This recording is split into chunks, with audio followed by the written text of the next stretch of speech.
Prije uopće konkretnih modela upravljanja prirodnim i javnim dobrima, možda za početak da se uopće krenemo u samu terminologiju šta bi to bila dobra.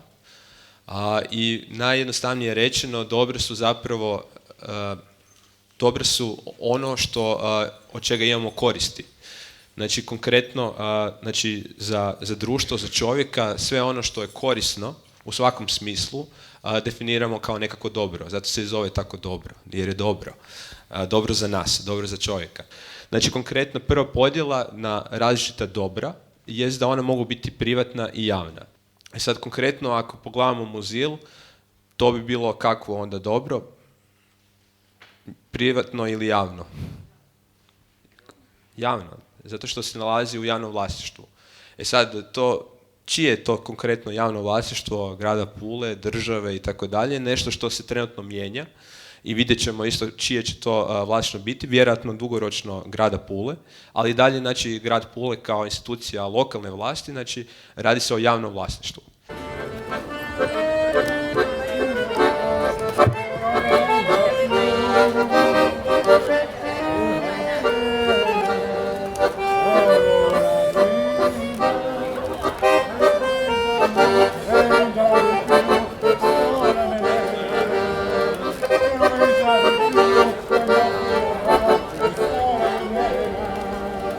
Druga podjela dobara jest i da li su ona prirodna ili društvena. I ono što je ovdje ključno jest i kakav je proces proizvodnje tog dobra.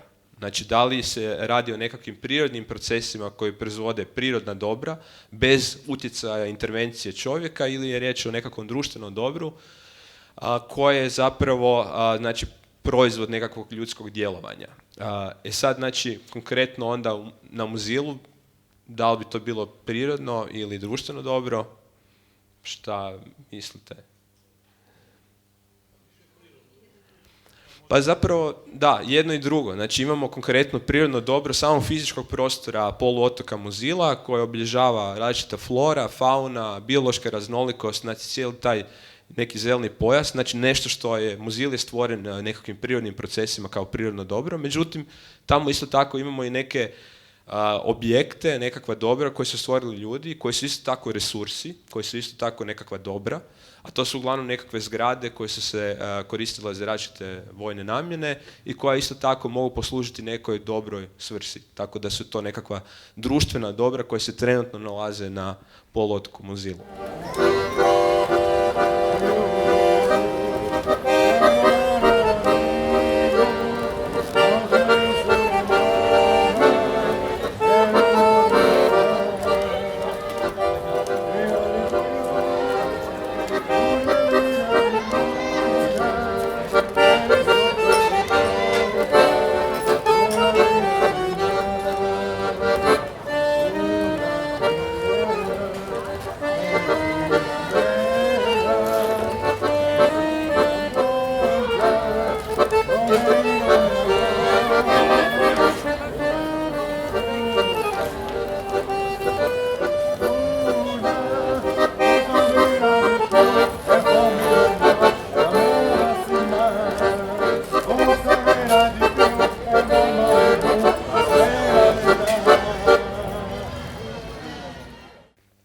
Isto tako dobro definiramo, dijelimo ih i znači, na isključiva i uključiva dobra. I ono što je tu zapravo definicija kako dijelimo dobro jest način pristupa. Znači da li je pristup otvoren, što bi onda bila uključiva dobra, ili je pristup zatvoren, što bi bila isključiva dobra i zatvorenost samog pristupa može biti određena na različite načine. Može biti određena nekakvim fizičkom blokadom, ogradom i tako dalje. Može biti određena nekakvom ekonomskom blokadom, znači financijskom blokadom, znači da recimo pristup određenim dobrima imaju samo oni koji se to mogu priuštiti uz određenu cijenu i tako dalje. Znači nekakav režim pristupa tom dobru postoji. Znači u slučaju Muzila to bi što bilo trenutno sada? Pa da, zapravo isključivo dobro jer trenutno zapravo građani ne postoji otvoreni pristup Muzilu, nego je Muzil trenutno pod nekakvim režimom koji uz određene dozvole i tako dalje, pod određenim uvjetima se može pristupiti tom prirodnom i društvenom javnom dobru.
Prošle godine je Državni ured za upravljanje državnom imovinom objavio natječaj koji je nazvao Projekt 100, gdje je tražio od građana da daju prijedloge, ideje, mogućnosti korištenja velike količine, mislim da ih je na popisu bilo baš 100 i da otuda naziv, bivših vojnih područja na području cijele Hrvatske.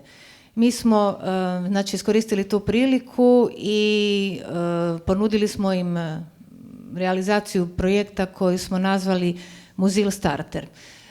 Temelj za taj naš projekt je zapravo se dogodio u kolovozu 2014. godine kad smo uz pomoć GFK napravili jedno istraživanje javnog mnijenja građana u Puli i pitali smo ih između ostalog i što misle o mogućnosti privremenog korištenja zgrada i područja na Muzilu i dobili smo zapravo fantastičan odgovor, znači gotovo u potpunosti, uglavnom 90% stanovnika Pule misli da je to dobra ideja i to nam je bio poticaj, to nam je dalo zapravo pravo da uopće takav jedan projekt ponudimo državnoj agenciji. Cilj ovog našeg projekta je znači da se ono što se zapravo nekada zvao regrutni centar, radi se o 10-ak zgrada na jednom dijelu Muzila. Kao što znate, Muzil ima 180 hektara. Znači mi sad govorimo samo o jednom malom dijelu Muzila, o 10-ak zgrada. Znači da se te zgrade koje su još u fantastičnom stanju, bili smo prije 2-3 tjedna i one se vrlo brzo mogu staviti u funkciju, znači da se one stave u funkciju razvoja lokalne zajednice. Znači da građani počinju koristiti to područje, da se onemogući uništavanje kakvo smo previše puta vidjeli na mnogim dijelovima Pule. Odnosno ako se uskoro nešto ne dogodi na Muzilu, vidjet ćemo isti razvoj događaja kao što je to na Valelungi, na Puntiželi i da ne nabrajam.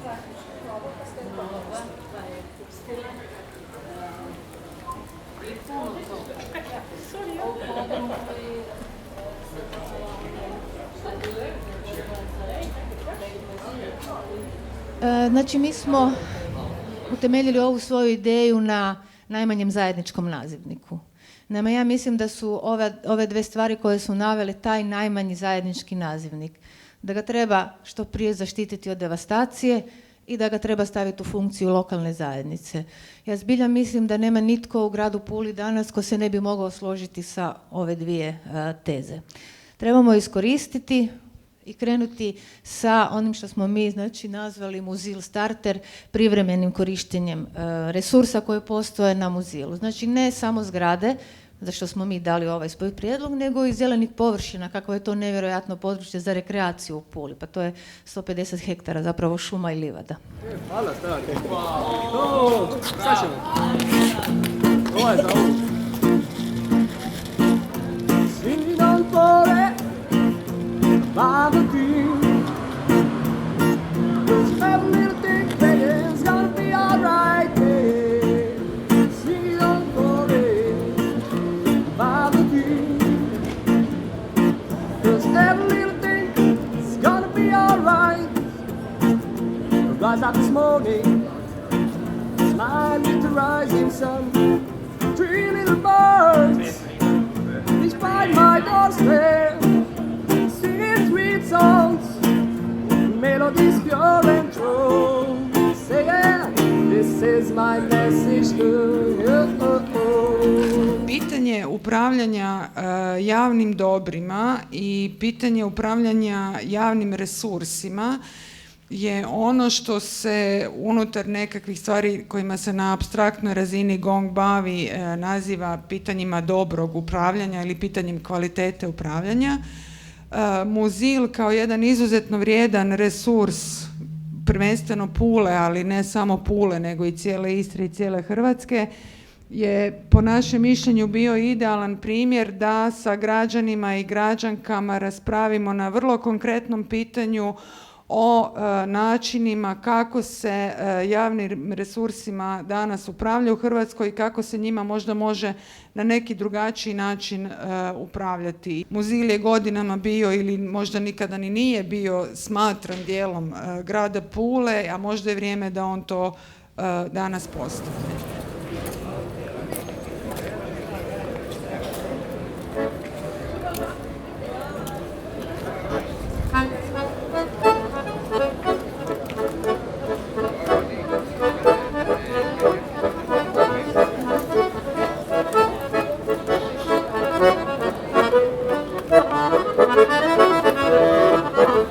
Znači ono što mi predlažemo je već dobilo i svoje ime, radi se o dobroj ekonomiji, ekonomija koja zadržava resurse i vrijednost unutar zajednice. Krenuli smo od pretpostavke da je najam prostora za sve oni koji počinju zapravo velika stavka. Danas prostori nisu jeftini i ukoliko bi se uložilo u vlastiti prostor, recimo vlastitim radom, a u ovim zgradama koje smo posjetili zapravo treba možda oličiti, treba izbrusiti parkete, u nekim zgradama postoji plastična bravarija, dakle ulaganja nisu velika. Međutim, ako ljudi znači ulože vlastiti novac, to je jedan model i onda će ova ekonomska analiza pokazati u koliko godina bi se to ulaganje moglo vratiti po nekakvoj prosječnoj cijeni najma koja postoji u Puli i zapravo što bi bio poticaj. One 2 ili 3 godine više kada bi najam bio besplatno, odnosno kad ne bi bilo najma. Dakle, mi ćemo napraviti točnu analizu za svaki prostor, koji bi to rok, koliko bi to bilo zapravo ulaganja i koliko bi to godina bilo potrebno, a da se ulagaču, znači zainteresiranom korisniku prostora, to može isplatiti. Dakle, inženjerska zadruga Praksa je započela sa izradom snimka objekata u regrutnom centru na Muzilu. I to je jedan posao koji će trajati, koji je započeo prije mjesec dana, trajat će do konferencije u 6. mjesecu, a cilj je dobiti troškove, dakle troškove nužnih ulaganja kako bi se objekti stavili u neku od navedenih funkcija, ovisi o interesu koji se za njih iskaže.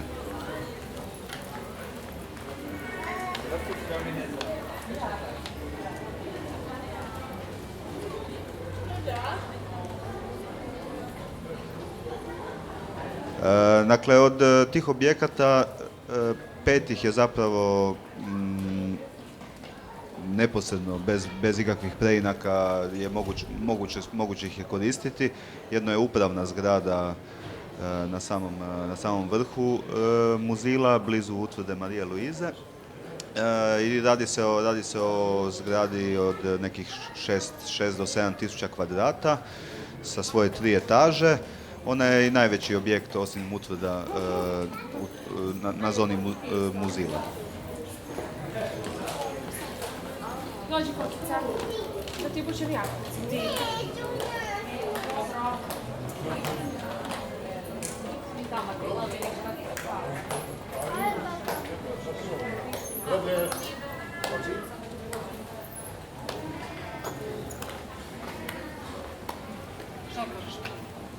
Ne, znači sad tamo gdje smo bili, dole smo slikali dole ramu, znači od tamo još jedno kilo.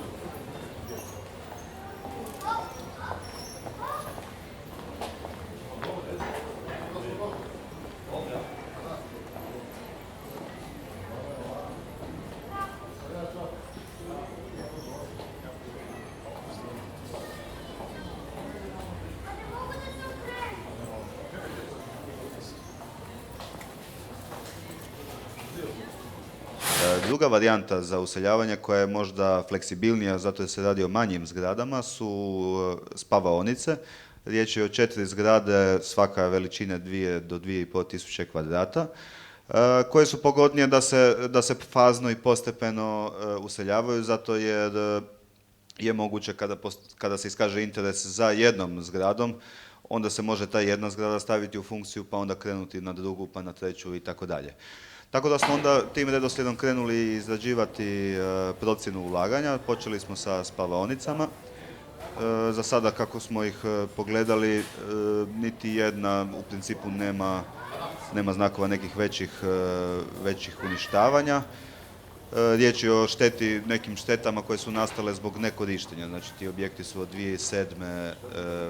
ispražnjeni, dakle već su 8 godina se ne koriste. Tako da je samo to nekorištenje je stvorilo neke štete na objektima koje se relativno brzo mogu isto tako i ukloniti.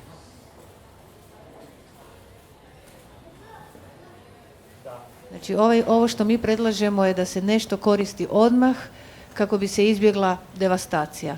I znači za ono vrijeme kad ljudi budu unutra koristili ono što sad postoji kao resurs. Ono što je zapravo, ja sam mislila da će danas doći i neki drugi prijedlozi s vaše strane, budući da smo mi predložili korištenje zgrada. Međutim, ono što Muzil ima i što je njegova najveća vrijednost su zelene površine.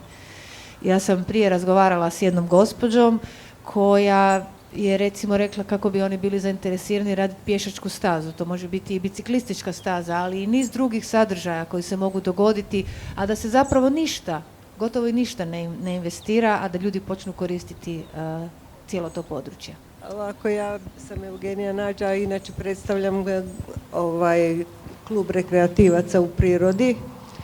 Bavimo se pješačenjem treće dobi, znači to su stari ljudi i mi svake nedjelje izvedemo u prirodu od 60 do 80 ljudi. Znači možete nas vidjeti u Šijanskoj šumi i okolo. Nama staza jako puno nedostaje, već su nam ove dosadne i tako. I ovo bi bio prvi način ulaska na Muzil. Imamo mi ko održava staze, ko bi njih markirao, odredio i to bi bilo naravno i za građanstvo. Čula sam, ja nikad nisam bila na Muzilu i ne znam, ali ako ima tamo i asfaltiranog, sigurno mi biciklisti smo svake nedjelje u Šijanskoj šumi, to je isto njima već premalo, sigurno da bi došli gore i tamo se isto provozali. Čim nekoga negdje ima, sigurno da više neće dolaziti neki koji devastiraju i šta ja znam. Mislim da je to jedan od načina kako bi odmah jedna grupa većine ili velikih broja građana došla gore sad. Evo za kraj.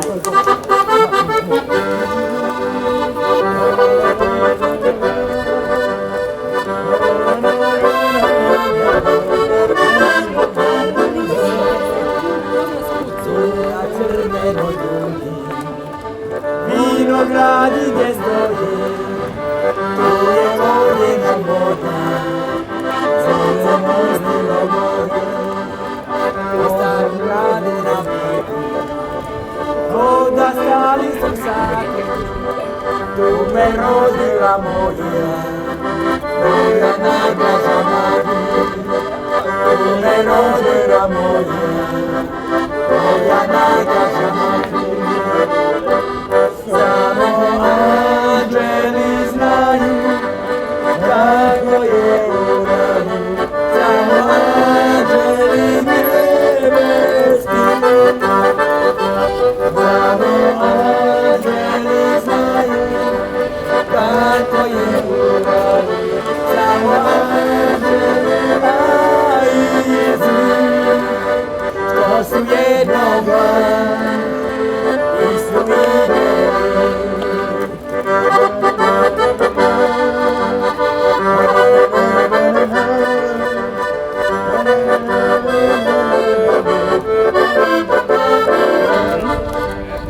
Gdje murovi šume i gdje more se plavi, srce zaigra kada roženica se javi, nikad nikom na svijetu, nikom neću te dati, tu me rodila moja najdraža Marija, tu me rodila moja najdraža Marija. samo anđeli znaju kako je to vani, samo